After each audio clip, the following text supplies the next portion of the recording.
झालेला आहे, परंतु या शिक्षण परिषदेच्या सुरुवातीला मला थोडंसं नमूद करावंसं वाटतंय की माननीय सीईओ साहेब मागच्या 1 महिन्यामध्ये डाएटच्या टीम सोबत सातत्यानं संपर्क साधून डाएटची टीम अर्थात मी स्वतः प्राचार्य म्हणून माझे सर्व सहकारी अधिकारी आमच्या सोबत शिक्षण अधिकारी आणि माननीय सीईओ साहेब गेल्या 1 महिन्यामध्ये साधारणतः एक नाही म्हटलं तरी 7-8 अनौपचारिक औपचारिक अशा प्रकारच्या बैठका झालेल्या आहेत. हे आपल्याला सांगण्याचा उद्देश हा आहे की मुख्य कार्यकारी अधिकारी यांनी सध्या गुणवत्ता विकासावर विशेष लक्ष देण्याचा संकल्प केलेला आहे.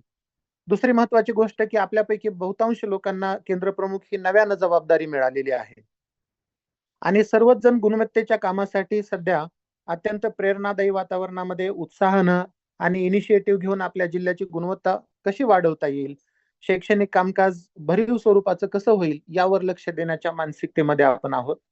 केंद्र स्तरावरची शिक्षण परिषद हा आपला सातत्यानं चालणारा उपक्रम आहे आणि हे एक अत्यंत प्रभावी माध्यम शिक्षण व्यवस्थेत काम करणारे आपण सर्व पर्यवेक्षक यंत्रणा, सर्व अधिकारी आणि सर्वात महत्वाचा घटक म्हणजे संबंध जिल्ह्यातले आपले सर्व शिक्षक बंधू आणि भगिनी या सर्वांना एकत्रित येऊन चर्चा करण्याचं, नव्या गोष्टी माहिती करून घेण्याचं, इतरांपर्यंत पोहोचवण्याचं निश्चितच हे एक प्रभावी माध्यम आहे. हे सगळं आपल्याला माहिती आहे. याचा वापर आता आपल्याला गुणवत्ता विकासासाठी कसा करता येईल हे आता वरिष्ठ पातळीवरून निश्चित केलं जाणार आहे, निर्धारित केलं जाणार आहे. शिक्षण परिषदा या डाएट कडनं जिल्ह्याचं टीओटी, त्यानंतर मग केंद्र स्तरावर केंद्र प्रमुखांच्या अधीनस्थ शिक्षण परिषद हा आपला सातत्यानं चालणारा उपक्रम आहे. परंतु नकारात्मक यातल्या 2-3 गोष्टी अशा आहेत की सर्वच केंद्र प्रमुखांकडून कामाचा व्यस्तता असू शकते किंवा इतर काही कारणं असू शकतात. या अनुषंगिक परिस्थितीमुळे प्रत्येक शिक्षण परिषद भरीव पद्धतीनं झाली का याविषयी थोडीफार साशंकता असू शकते. मात्र ते लूपहोल्स आता राहिले नाही पाहिजेत आणि ज्या उद्देशाने शिक्षण परिषदा ही संकल्पना अस्तित्वात आलेली आहे ती पूर्णपणे यशस्वी झाली पाहिजे, त्याचा प्रभावी वापर झाला पाहिजे. यासाठी आता जिल्ह्याची सर्व यंत्रणा कामाला लागलेली आहे. हा नवा बदल आपण लक्षात घेऊयात आणि प्रत्येक महिन्यात होणारी शिक्षण परिषद हीच आपलं एकमेव गुणवत्ता विकासासाठीचं एक प्रभावी माध्यम आहे. यावर आता माननीय मुख्य कार्यकारी अधिकारी यांनी शिक्कामोर्तब केलेलं आहे. डाएट आणि शिक्षण विभागाच्या समन्वयातून ही शिक्षण परिषद भरवली जाते. त्यामुळं आपणही याचा महत्वाचा भाग आहात आणि शिक्षण परिषद ही केंद्र स्तरावरची शिक्षण परिषदेवर सर्वात मुख्य गाभा, सर्वात महत्वाची व्यक्ती ही आपण केंद्र प्रमुख स्वतः आहात. त्यामुळे याच्यामध्ये आपल्याला लीड घ्यावं लागेल. या अनुषंगाने मी असं म्हणेन की इथून पुढे आपल्या कामाचा प्राधान्यक्रम जर कोणता असेल गुणवत्ता विकासाच्या अनुषंगानं तर ते म्हणजे शिक्षण परिषद ही आपण सगळ्यांनी आपल्या नोंदवून ठेवलं पाहिजे.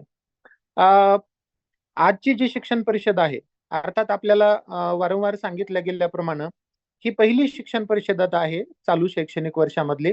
जून महिन्यामध्ये 15 तारखेला शाळा सुरू झाल्यानंतर अर्थातच पहिला पंधरवाडा आपल्या धावपळीचा असतो. काही विषय वेगळ्यानं घेऊन चर्चा करण्यापेक्षा आपल्या शाळा रेग्युलर मध्ये सुरू झाल्या पाहिजेत. यावर्षी आपण सर्वजण जाणता की थोडे एसआयआरचे आणि इतर कामं अनुषंगिक कामामध्येही शिक्षक व्यस्तता होती. त्यामुळे जून मध्ये शाळा व्यवस्थितपणे सुरू झाल्या. जुलै महिन्याची शिक्षण परिषद आपण कालच्या एसआयआरच्या कामामुळे या शेवटी घेण्यापेक्षा ऑगस्ट महिन्याच्या पहिल्या 1 ते 5 तारखेच्या दरम्यान घ्यावं अशी चर्चा जिल्हा स्तरावर झाली आणि म्हणून आज आपण जे जिल्हास्तरीय टीओटी घेत आहोत हे आपल्या जुलै महिन्याच्या शिक्षण परिषदेचं टीओटी आपण घेत आहोत. लागलीच आपण सर्व केंद्र प्रमुख महोदयांनी आपापल्या केंद्रामध्ये 1 ऑगस्ट ते 5 ऑगस्टच्या दरम्यान या जुलै महिन्याच्या केंद्रस्तरीय शिक्षण परिषदेचं आयोजन करायचं आहे. मागच्या प्रमाणेच आपण पुढे ही शिक्षण परिषद जी आहे जिल्हा स्तरावरची ती त्याचं स्वरूप त्याच पद्धतीचं ठेवणार आहोत. स्वरूप कोणत्या पद्धतीचं तर सर्वात महत्वाची गोष्ट म्हणजे प्रत्येक महिन्याची शिक्षण परिषद त्या शिक्षण परिषदेमध्ये कुठले विषय घ्यावेत यावेळेला आपण 2 अँगल ठेवतो. एक म्हणजे शिक्षण परिषद ही मूळ गुणवत्ता विकासाला चालना देणारी बाब आहे. त्यामुळे नमुना पाठ असतील, एखादी काही नाविन्यपूर्ण बाब असेल, टीचिंग लर्निंगच्या अनुषंगानं, अध्ययन अध्यापनाच्या अनुषंगानं त्याचं शेअरिंग या ठिकाणी होतं. आणि दुसरी महत्वाची गोष्ट म्हणजे काही आपल्या अकॅडमिकच्या बरोबर प्रशासकीय विषय सुद्धा असतात किंवा काही उपक्रम असतात केंद्र शासनाकडनं, राज्य शासनाकडनं आलेले, त्यावर सुद्धा चर्चा होणं गरजेचे असते. काही विषय असे आहेत की ज्यावर आपल्याला वर्षभर काम करावं लागतं त्या कामाचा परिणाम आपल्याला आपल्या जिल्ह्याचं चित्र निर्माण करण्यामध्ये होतो. जसं की PGI असेल, पूर्वीचा NAS चे सर्वे जे आपण म्हणत होतो, नॅशनल अचिव्हमेंट सर्वे, जे आता आपण परख म्हणून यापुढे ती प्रक्रिया चालू होणार आहे. म्हणजे 2027 मध्ये जरी परख ही होणार असेल, तरी या वर्षामध्ये आपण काय पूर्वतयारी केली पाहिजे, हा आपल्यासाठी महत्वाचा विषय ठरतो. PGIचा जिल्ह्यातला बीड जिल्ह्याचा रँक कोणता आहे, तो पुढे गेला पाहिजे, याच्यासाठी हा आपल्या प्रत्येक महिन्याचा, प्रत्येक वर्षातला विषय ठरतो. असे काही महत्वाचे विषय असतात की यावर सुद्धा आपल्याला अभ्यासपूर्ण चर्चा घडवून आणायची आहे. आणि काही प्रासंगिक विषय, ज्याला आपण त्या त्या महिन्याशी संबंधित म्हणूयात, किंवा त्या त्या त्रैमासिक बाबी पण काही असू शकतात. या सगळ्या गोष्टींचं एक कंपायलेशन म्हणजे शिक्षण परिषद असणार आहे. त्यामुळं शिक्षण परिषदेचे विषय हे जिल्हा शिक्षण प्रशिक्षण संस्था आणि माननीय मुख्य कार्यकारी अधिकारी आणि जिल्हा परिषद बीड शिक्षण विभाग या सगळ्यांच्या समन्वयातून, अर्थात हे समन्वय गुणवत्तेसाठी घडवून आणण्यासाठी एक जी प्रभावी बाब आपल्याकडे आहे ती म्हणजे जिल्हा गुणवत्ता कक्ष. तर जिल्हा गुणवत्ता कक्षाचे अध्यक्ष माननीय मुख्य कार्यकारी अधिकारी आणि डायट प्राचार्य सचिव आहेत. बाकी सर्व तज्ञ मंडळी सदस्य आहे, काही अधिकारी आहेत. प्रत्येक महिन्याची जिल्हा गुणवत्ता कक्षाची बैठक मागच्या महिन्यामध्ये एक झाली. त्यानंतर आता प्रत्येक महिन्यामध्ये माननीय मुख्य कार्यकारी अधिकारी यांच्या अध्यक्षतेखाली ही बैठक होणार आहे. आणि या जिल्हा गुणवत्ता कक्षाच्या बैठकीमध्ये चालू महिन्याचे, म्हणजे प्रत्येक महिन्याच्या चालू महिन्याचे विषय हे माननीय मुख्य कार्यकारी अधिकारी, डाएट प्राचार्य, डाएटचे अधिकारी, शिक्षण विभागातील अधिकारी हे सर्वजण मिळून एकत्रितपणे ठरवणार आहेत. त्यामुळे विषयांना अनन्यसाधारण महत्व असणार आहे, विषयांना गांभीर्य असणार आहे, विषय हे प्रभावी असणार आहेत आणि विषय हे इम्प्लिमेंटेशनच्या नंतर प्रभाव देणारे, परिणाम देणारे असणार आहेत.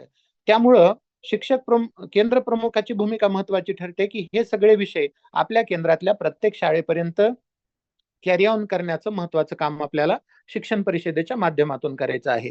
मी ही सविस्तर चर्चा याच्यासाठी करतो आहे की आपल्यातली बहुतांश मंडळी केंद्र प्रमुख म्हणून काम करते आहे. अर्थात यापूर्वी शिक्षक किंवा मुख्याध्यापकाच्या भूमिकेत आपण या शिक्षण परिषदांचा भाग सातत्याने राहिलेले आहात.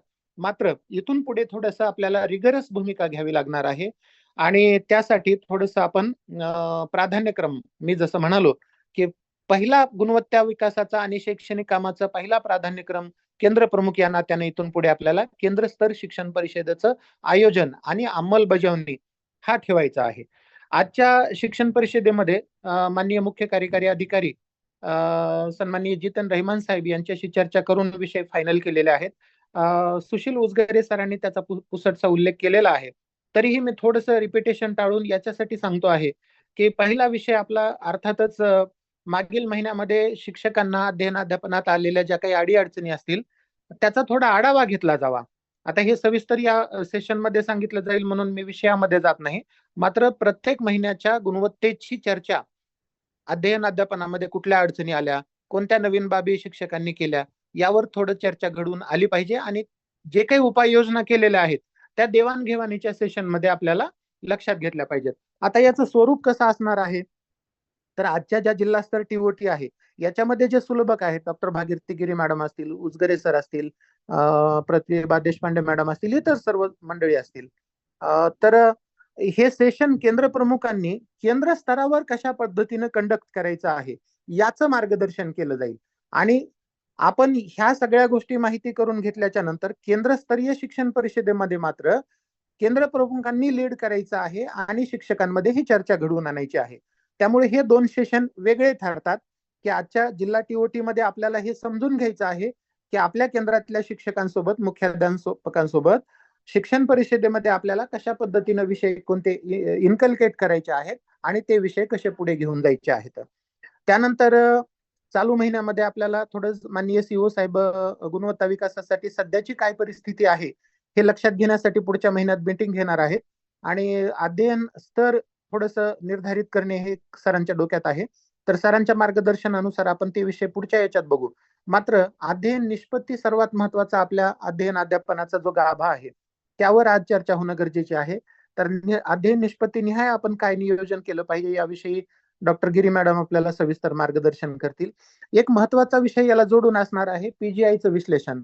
PGIचे जे इंडिकेटर आहेत त्यातले अकॅडमिक कोणते आहेत, फिजिकल कोणते आहेत, ऍडमिनिस्ट्रेटिव्ह कोणते आहेत, ह्या सगळ्या गोष्टी जोपर्यंत आपण केंद्र प्रमुख म्हणून आपल्या डोक्यात हे सगळे मुद्दे किंवा हे इंडिकेटर्स याचा अभ्यास करत नाहीत, तोपर्यंत आपल्याला प्रत्येक इंडिकेटरवर काम करता येणार नाही. म्हणून पीजीआयच्या इंडिकेटरवर अभ्यासपूर्ण चर्चा आज व्हावी, जेणेकरून आपलं काम करत असताना साहजिकच आपल्याला कोणकोणत्या गोष्टीवर लक्ष द्यायचं आहे, कोणत्या आठवड्यात, कोणत्या महिन्यात, कोणत्या वेळेला कोणतं काम आपल्याला कशा पद्धतीनं शाळांकडून पूर्ण करून घ्यायचं आहे, हे आपल्याला सुचायला लागेल. त्याने हे जिल्ह्याचं विश्लेषण आपल्या समोर मांडलं जाणार आहे. ते आपण थोडंसं टिप्पण काढून घ्यावं. पीपीटी तर सर्वच विषयांची आपल्याकडे शेअर केली जाते, परंतु आपला पर्सनल अभ्यासासाठी मात्र काही मुद्दे केंद्र प्रमुख आणि सीआरजी मेंबर्सनी आपल्याकडे नोंदवून ठेवावेत, जेणेकरून आपल्याला शाळेवर काम करताना ते उपयोगी ठरू शकतील. शाळा व्यवस्थापन समितींचं पुनर्गठन करणं गरजेचं आहे. 2 दिवसापूर्वीच आपण पत्र निर्गमित केलेलं आहे. नवीन गाईडलाईन नुसार केंद्र प्रमुखांनी आपल्या शाळांच्या संदर्भातल्या प्रत्येक शाळेची शाळा व्यवस्थापन समिती पुनर्गठनासंदर्भात काय कार्यवाही करायची आहे याचं सविस्तर मार्गदर्शन आज होईल. आणि शेवटी जयंत नारळीकर विज्ञान गणित समृद्धी कार्यक्रम जो आहे, जो ज्याचा राज्यावरून रिगरसली पाठपुरावा सुरू आहे, इथे मात्र थोडासा जिल्हा कमी पडतो आहे. तर ही संख्या वाढवण्यासाठी शिक्षकांनी रजिस्ट्रेशन करून विद्यार्थ्यांना हे स्टडी मटेरियल, व्हिडिओज वगैरे उपलब्ध करून देण्याच्या संदर्भानं आपल्याला सविस्तर मार्गदर्शन केलं जाणार आहे डॉक्टर सुलोचना पवार मॅडम यांच्याकडनं. आणि मूल्यवर्धनचे ट्रेनिंग मागच्या वर्षामध्ये शैक्षणिक वर्षामध्ये 100% शिक्षकांचं प्रशिक्षण झालेलं आहे, आपल्याला ज्ञात आहे. आपण त्याचा भाग राहिलेला आहात. शासनानं आपल्याला परिपत्रक पण काढलेलं आहे की आठवड्यातून 1-2 तासिका आपल्याला मूल्यवर्धनसाठी किंवा मूल्य शिक्षणासाठी वेळापत्रकामध्ये इन्कल्केट करायच्या आहेत. त्या अनुषंगानं सुद्धा काही नवीन कल्पना मुक्ता फाउंडेशनचे संघटक तथा आपले district coordinator Deepak Garje sir आपल्याला मार्गदर्शन करतील. सांगायचं तात्पर्य हे की हे सगळेच विषय आपल्याला चालू महिन्यामध्ये महत्वाचे आहेत आणि या प्रत्येक विषयावर आपल्याला केंद्र प्रमुख या नात्यानं कामाची सुरुवात करायची आहे. त्यामुळे आपला अभ्यास होणं, आपल्या नॉलेजमध्ये सगळ्या गोष्टी येणं गरजेचे आहेत. आणि या जिल्हास्तरीय टीओटीच्या माध्यमातून आज डाएटची टीम अर्थात डाएटचे सर्व प्रभावी अधिकारी आपल्याला मार्गदर्शन करणार आहेत.